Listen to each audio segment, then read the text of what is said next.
नमस्कार, Deepali blouse cutting स्टिचिंगमध्ये तुमचं स्वागत आहे.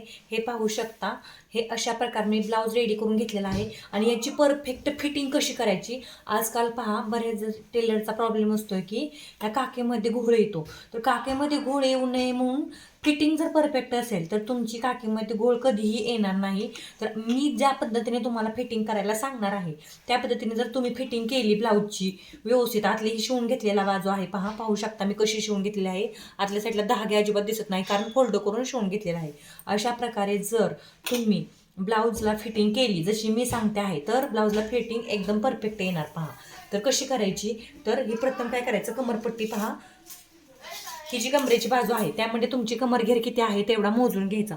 तर कमरघेर आहे 29 इंच. मग पहा, अशा प्रकारे मोजत मोजत जायचं. आतून 1.5 इंच शिलाईसाठी सोडलेलं असतं, पण त्यामध्ये कधी शिलाईमध्ये कमी जास्त झालं तर काय होतं पहा, कमी जास्त होतं. 1 आणि 2 असं 4 पदर केले म्हणजे याकडचे 2 आणि इकडचे 2 असे 4 झाले. म्हणून हे मोजून घ्यायचं किती आलं. तर हे पहा, हे परफेक्ट 1.5 इंच आलं पहा माझं. परफेक्ट किती आलं तर 1.5 इंच आलं. आणि आता या 1.5 इंच आलं म्हटल्यावरती असा करून घ्यायचा पहा, ब्लाऊज उलट करून घ्यायचा.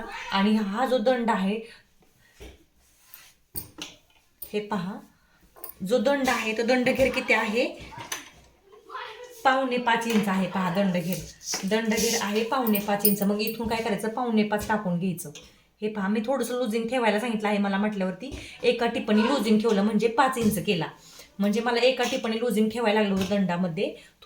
मापाचा ब्लाऊज हा थोडा फिट होत होता म्हणून त्यामध्ये 5 इंच ठेवलं. आणि इथून पहा आपलं खालचं किती आलं, कमर घेराचं 1.5 इंच आलं. मग इथं 1.5 इंच टाकून घेतलं. बरं, एवढी 2 मापे टाकले की पटकन लगेच असं करतात पटकन टिप मारून घेतात. पण तसं नाही करायचं. तर आपला ब्लाऊज किती साईजचा आहे म्हणजे त्याच्या छातीचा घेर किती आहे तो देखील इथं टाकून घ्यायचा पहा. तर 8.5 इंच आहे. किती, 8.5 इंच. म्हणजे इथून इथपर्यंत जसं हे माप तुम्ही परफेक्ट घेतलं, जसं हे परफेक्ट घेतलं तसं हेही परफेक्ट घेणं महत्त्वाचं आहे. आता इथून इथपर्यंत ही टेप असा धरूनच पहा, हाताने वगैरे आखायचं नाही. तर टेप असा धरूनच सरळ रेषा आखून घ्यायची. आणि यानंतर इथून इथपर्यंत पण टेप असा धरूनच पहा, सरळ रेषा आखून घ्यायची. अशा रीतीने जर तुम्ही फिटिंग केली ना ब्लाऊजला तर तुमचा ब्लाऊज हा फिटिंगला एकदम परफेक्ट बसणार. आणि टिपा मारायचा. आता टिप मारताना काय करायचं, एवढं अंतर प्रत्येक वेळेस ठेवत जायचं. म्हणजे हे अंतर मोजल्यानंतर परफेक्ट. आता काकीमध्ये कोणत्याही प्रकारचं गुढी वगैरे येणार नाही पहा, कारण परफेक्ट असं याचं मी फिटिंगचं मार्जिन टाकलेलं आहे त्याच्यामुळे. आणि एकूण 4 टिपा मारायच्या पहा, आतल्या बाजूनी एकूण 4 टिपा मारायच्या.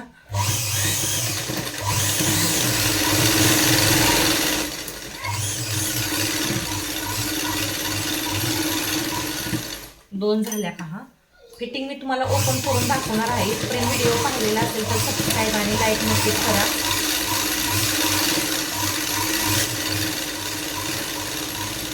3 झाल्या आणि अजून एक मारणार आहे पहा.